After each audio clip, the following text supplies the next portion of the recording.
everybody, it's Kathy Maluski. Second video, keep on trying. Today I'm going to do a reading from my Medium platform. But I wanted first for you to see me in full length because I want to show you what I have managed to accomplish, and I'm hoping that I can encourage you to get up off the couch in the chair and do some exercise, because this will save your life and make you a much better, happier person. I'm not a doctor or a guru of physical health, but I can only tell you what has worked for me. And I am 81 and I'm still being able to do these things. And I started this after an accident that I had when I was 80. And I was in a wheelchair for about 4 months. And it was dreadful. And I was losing all this muscle and it was just horrible. But anyway, I wanted you to know that you can turn this around no matter where you are. You can make today's body better than yesterday's body. So we'll get into the weeds and the details of all of that a little bit later. But for today, I'm going to read you this story that I think has a wonderful message and one that all of us could benefit by. So please bear with me as I do this because I'm still very unfamiliar with doing these videos. This is only my second video. But, let me see if I can adjust this maybe a little bit better. I don't know if this is better or worse, but maybe see. Anyway, let me just maybe put this. I'm so sorry. Please bear with me on this. I think maybe this will be better and you'll be able to hear what I have to say better. What are you gonna do? All right, anyway, this is the story that I wrote for Medium, and it's a very important message. All right, it's entitled, "Don't Believe the Story You Are Telling Yourself."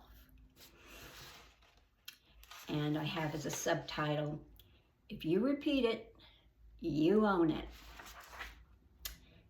Oh, here's a little picture here. I don't know if you can see this. This is an AI picture. I just love those things. And it's me doing my plank. Anyway, let me just read to you. A couple of, it's entitled, "Don't Believe the Story You Are Telling Yourself." A couple of incidents recently reminded me of the dangers of that practice. At a family gathering this past weekend, I witnessed one of my daughters comment to another daughter, "Were you always this clumsy?" This was not mean-spirited, just a casual comment confirming a long-standing reputation for awkwardness for that particular daughter. The response was, "I've always been this way, I guess." I've personally told myself a few self-limiting stories. For example, for as long as I can remember, I told myself, "I'm bad at math and I'm shy." To some extent, these things may be true, but my point is, quite often, they can become self-fulfilling prophecies. We stop trying to change the scenario since that's simply who I am, and nothing will ever change it. I think you'll hear this in yourself sometimes. It's amazing how much garbage we swallow, especially when dealt out by parents and those close to us. Usually our parents and others have been victims themselves of this sort of life-altering sabotage. And that's just what it is. The brain remembers and the body obeys, whether well-intentioned or not.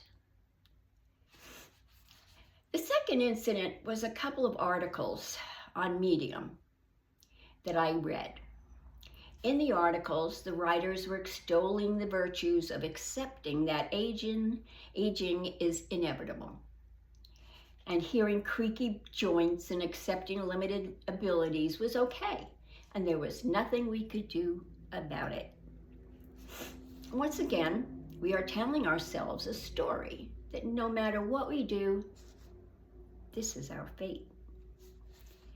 Now I know that everyone ages differently and are at different points in that process.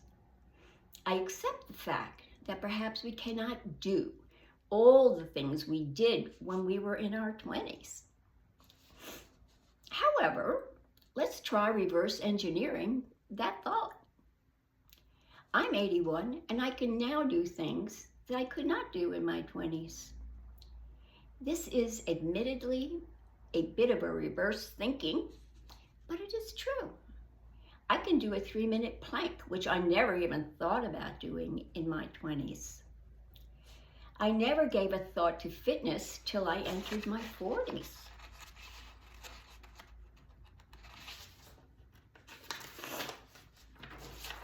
I exercised then, but gave it up in my 50s. I think a lot of people do that. Subsequently, I became overweight and weaker, definitely on a downward curve. Fitness and good healthy eating was decidedly on the back burner. A fall requiring surgery to my knee and subsequent wheelchair confinement for 4 months made me rethink my position. I knew I would lose muscle, so I decided to embark on a health and wellness course of action. I'm a believer in where there is a will, there is a way. I am now in better shape and health than I have been in a very long time. I'm not being boastful here. I'm just trying to prove a point. If you tell yourself you are done, then you are. Be curious, research, find whatever activity pleases you that will change that trajectory. The more you believe in yourself, the more improvement is possible. I'm not saying that everyone should do a 3-minute plank, but small incremental activities decidedly help. Do what you can do. Be safe and honor your current limitations. Once you develop the mental attitude that invites positive possibilities, the brain will inform the body and it will obey. Be patient but positive should be your motto. Please, please tell yourselves good, life-affirming stories. And don't allow long-held negative stories to take hold. It's still possible to reverse those negative scenarios with the right attitude. I thank you so much for listening to this. I hope you take it to heart because I want you to have the best life possible. And because you're old doesn't mean you're dead. You have to live vibrantly, thinking positively, working even just incrementally to help yourself.